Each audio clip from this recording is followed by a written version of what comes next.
ఇప్పుడు మోడీ వచ్చిన తర్వాత ప్రజల జీవితాలు మారుస్తారని అనుకున్నాం.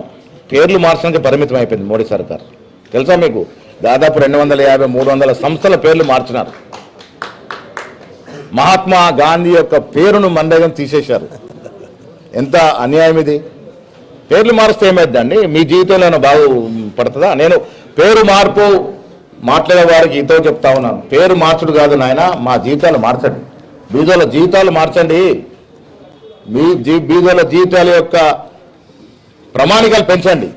ఆ దశగా ఆలోచన లేదు. ఏమవుతుంది పేరు మారుస్తే?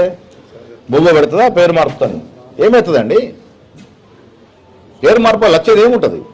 నేను మీ ద్వారా అరవింద్ గారు కోరుతా ఉన్నాను. మీరు రెండవసారి కదా ఎంపీ, రెండవ మారు ఎంపీ అయినారు. 7 ఏళ్ళు అయింది.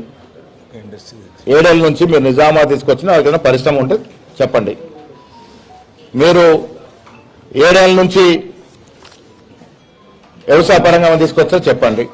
అటుకెక్కి బోర్డు తీసుకొచ్చారు. అతి గతి లేదు. ఏ కార్యక్రమం తీసుకొచ్చారు 7 ఏళ్ళుగా? అరవింద్ నా తమ్ముడే, మా డి శ్రీనివాస్ గారు అబ్బాయి.